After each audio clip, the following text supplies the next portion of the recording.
नमस्कार। आकाशवाणी जयपुर अजमेर से प्रस्तुत हैं प्रादेशिक समाचार।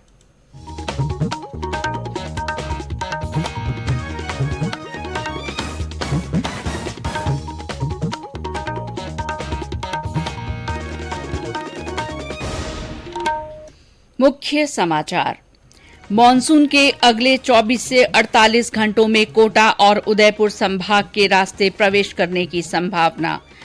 प्रधानमंत्री नरेंद्र मोदी जर्मनी में G7 सम्मेलन में हिस्सा लेने के बाद अबू धाबी पहुंचे। पर्यावरण मंत्री भूपेंद्र यादव ने सिंगल यूज प्लास्टिक वस्तुओं पर प्रतिबंध लगाने के सरकार के संकल्प को दोहराया। जालौर जिले में आहोर तखतगढ़ मार्ग पर सड़क दुर्घटना में 5 लोगों की मौत। प्रधानमंत्री, लोकसभा अध्यक्ष और मुख्यमंत्री ने हादसे पर दुख जताया। और राज्य क्रीड़ा परिषद की अध्यक्ष डॉ कृष्णा पूनिया ने कहा, पदक लाओ पदक पाओ नीति में करीब 300 खिलाड़ियों को सीधे नियुक्ति दी गई।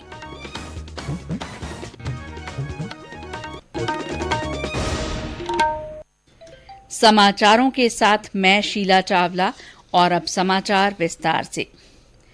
प्रदेश में दक्षिण पश्चिम मानसून के अगले 24 से 48 घंटों में प्रवेश करने की संभावना है। मौसम विभाग के निदेशक राधेश्याम शर्मा ने बताया कि मानसून राज्य की सीमा के करीब पहुंच गया है। मानसून उदयपुर और कोटा संभाग के जिलों के पास पहुंच चुका है। राजस्थान में अभी भी अगले 24 से 48 घंटों के बाद मानसून के प्रवेश करने की प्रबल संभावना है। इसके अलावा आगामी दिनों में पूर्वी राजस्थान के ज्यादातर भागों में मेघ गर्जन के साथ अति गतिविधियां शुरू होंगी। दिनांक 29-30 जून से पूर्वी राजस्थान के भरतपुर, जयपुर, अजमेर और उदयपुर संभाग के जिलों में कहीं कहीं भारी बारिश होने की संभावना है। वहीं 1-2 स्थानों पर अति भारी बारिश भी 29 और 30 जून के आसपास हो सकती है। पश्चिमी राजस्थान के बीकानेर और जोधपुर संभाग में 30 जून से रेनफॉल एक्टिविटी बढ़ेगी। साउथ राजस्थान के 1-2 जिलों में कहीं कहीं भारी बारिश भी हो सकती है। हालांकि पश्चिमी राजस्थान के ज्यादातर भागों में मध्यम से तेज दर्जे की बारिश 30 जून और 1 जुलाई के आसपास होगी। इस बीच आज कुछ जिलों में हल्की से मध्यम बारिश हुई है। उदयपुर में 4 से 5 घंटे बारिश हुई। बूंदी में शाम को तेज बरसात हुई है। भीलवाड़ा, राजसमंद, झालावाड़, टोंक, कोटा, बारां और पाली समेत कुछ अन्य जिलों में तेज हवा के साथ बरसात हुई। ज्यादातर जिलों में गर्मी और उमस से लोग बेहाल हैं। कई जिलों में आर्द्रता यानी उमस 80% तक पहुंच गई है और तापमान भी 40 डिग्री सेल्सियस से ऊपर दर्ज किया गया। मौसम विभाग ने आज झालावाड़, चित्तौड़गढ़ तथा प्रतापगढ़ जिलों में भारी बारिश की चेतावनी जारी की है। इसके अलावा कई जिलों में तेज हवाएं चलने और बिजली गिरने की संभावना जताई गई है। प्रधानमंत्री नरेंद्र मोदी जर्मनी में G7 सम्मेलन में हिस्सा लेने के बाद संयुक्त अरब अमीरात की राजधानी अबू धाबी पहुंच गए हैं। संयुक्त अरब अमीरात के राष्ट्रपति शेख मोहम्मद बिन जायद अल नहयान ने उनकी अगवानी की। श्री मोदी संयुक्त अरब अमीरात के राष्ट्रपति के साथ बैठक कर रहे हैं। उन्होंने कहा कि अबू धाबी हवाई अड्डे पर शेख मोहम्मद बिन जायद अल नहयान ने जिस गर्मजोशी से उनका स्वागत किया, उससे वे अत्यधिक प्रभावित हुए हैं।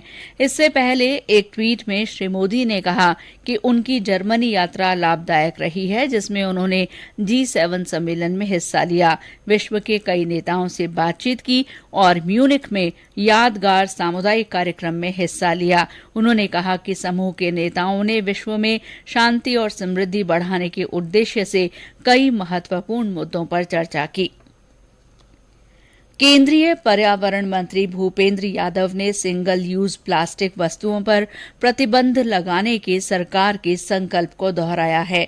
उन्होंने प्रतिबंध की समय सीमा बढ़ाने से इनकार किया और कहा कि चिन्हित वस्तुओं पर 1 जुलाई से प्रतिबंध लग जाएगा। फ्रूट जूस और डेयरी उत्पाद के कुछ निर्माताओं ने प्रतिबंध लगाने की समय सीमा बढ़ाने की मांग की थी। मीडिया से बातचीत में श्री यादव ने कहा कि सरकार इसके लिए पहले ही 11 महीने का समय दे चुकी है। प्रतिबंध को प्रभावी ढंग से लागू करने के लिए राष्ट्रीय और राज्य स्तरीय नियंत्रण कक्ष स्थापित किए जाएंगे। प्रतिबंधित सिंगल यूज प्लास्टिक के अवैध निर्माण आयात, भंडारण, वितरण, बिक्री और उपयोग की निगरानी के लिए विशेष दल गठित किए जाएंगे। राज्यों और केंद्र शासित प्रदेशों को प्रतिबंधित वस्तुओं के अंतर्राज्यीय परिवहन को रोकने के लिए सीमा पर जांच केंद्र स्थापित करने को कहा गया है। प्रतिबंधित वस्तुओं की सूची में प्लास्टिक स्टिक वाले ईयरबड, गुब्बारों के प्लास्टिक स्टिक, प्लास्टिक के झंडे, कैंडी स्टिक, आइसक्रीम स्टिक, सजावट के लिए पॉलीस्टायरिन, थर्मोकोल, प्लास्टिक की प्लेट, कप, ग्लास, कटलरी, कांटे, चम्मच, चाकू, स्ट्रॉ, ट्रे, मिठाई के डिब्बों को रैप या पैक करने वाली फिल्म, निमंत्रण कार्ड, सिगरेट के पैकेट, 100 माइक्रोन से कम के प्लास्टिक या पीवीसी बैनर और स्टरर शामिल हैं। वस्तु और सेवा कर जीएसटी परिषद की 47वीं बैठक चंडीगढ़ में जारी है। वित्त मंत्री निर्मला सीतारमण 2 दिन की बैठक की अध्यक्षता कर रही हैं। बैठक में जीएसटी दरों और जीएसटी कानून में नए बदलाव करने पर विचार विमर्श किया जा रहा है। जीएसटी परिषद बैठक में वित्त राज्य मंत्री पंकज चौधरी, राजस्व सचिव तरुण बजाज, केंद्रीय अप्रत्यक्ष कर और उत्पाद शुल्क बोर्ड के अध्यक्ष विवेक जौहरी तथा राज्यों और केंद्र शासित प्रदेशों के वित्त मंत्री भाग ले रहे हैं। बैठक में केंद्र और राज्य सरकारों के वरिष्ठ अधिकारी भी शामिल हैं। मुख्यमंत्री अशोक गहलोत ने कहा है कि युवाओं की भावनाओं को ध्यान में रखकर ही फैसले किए जा रहे हैं। आज जयपुर में Rajiv Gandhi youth excellence centre के शिलान्यास समारोह को संबोधित करते हुए श्री गहलोत ने कहा कि सरकार 1.25 लाख सरकारी नौकरी दे चुकी है। 1 लाख नौकरी प्रक्रियाधीन है तथा 1 लाख और नौकरियों की घोषणा की जा चुकी है। युवाओं के जो विचार हैं, उनकी जो भावनाएं हैं, उसके आधार पर फैसला हो। इसलिए आज ये युवा एक्सीलेंस सेंटर बन सका है। युवाओं के लिए स्पोर्ट्स के अंदर भी अशोक चाह में बता रहे थे आपको, लगभग 200 बच्चे स्पोर्ट्स के अंदर डीवाईएसपी हो या उसके समकक्ष हो या उसकी और अन्य हो, 200 नौकरी लग चुकी है स्पोर्ट्स पर्सन की, जो राजस्थान में पहली बार संभव हुआ। ये समाचार आकाशवाणी जयपुर अजमेर से प्रसारित किए जा रहे हैं। समाचार अभी और भी हैं, लेकिन पहले ये संदेश।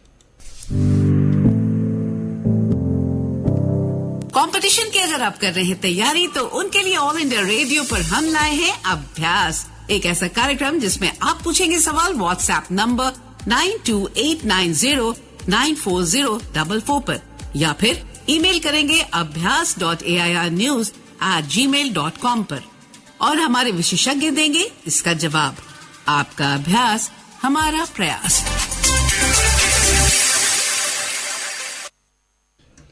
समाचारों में आपका फिर स्वागत है। जालौर जिले में राष्ट्रीय राजमार्ग संख्या 325 पर आहोर तखतगढ़ मार्ग पर सेदरिया प्याऊ के पास देर रात एक कार के खड़े ट्रेलर से टकराने से कार में सवार 5 लोगों की मृत्यु हो गई। ये सभी चरली गांव के रहने वाले थे। प्रधानमंत्री नरेंद्र मोदी, लोकसभा अध्यक्ष ओम बिरला और मुख्यमंत्री अशोक गहलोत ने दुर्घटना पर दुख जताया है। उन्होंने मृतकों के परिजनों के प्रति संवेदना व्यक्त की। केंद्रीय सड़क परिवहन और राजमार्ग मंत्रालय की ओर से शुरू किए गए integrated road accident database project के तहत राज्य में अब तक 30,000 से ज्यादा दुर्घटनाओं की लाइव प्रविष्टियां की जा चुकी हैं। ये प्रोजेक्ट भारतीय प्रौद्योगिकी संस्थान मद्रास तथा राष्ट्रीय सूचना विज्ञान केंद्र के सहयोग से देश के चुनिंदा राज्यों में शुरू किया गया है। पेश है हमारे संवाददाता की रिपोर्ट। देश में सड़क सुरक्षा की स्थिति को बेहतर बनाने के उद्देश्य से एकीकृत सड़क दुर्घटना डेटाबेस परियोजना शुरू की गई है। पूरे देश में सड़क दुर्घटना का सटीक और समान डेटा संग्रह तंत्र विकसित करने के उद्देश्य से मोबाइल तथा वेब एप्लीकेशन विकसित किया गया है। राज्य में इसके लिए चारों विभागों के करीब 12,500 कर्मचारियों को प्रशिक्षण दिया जा चुका है। जितेंद्र द्विवेदी, आकाशवाणी समाचार, जयपुर। राजसमंद जिले में सड़क दुर्घटना में घायल किसी भी व्यक्ति का बिना पहचान पत्र के 72 घंटों तक मुफ्त में आपातकालीन उपचार किया जाएगा।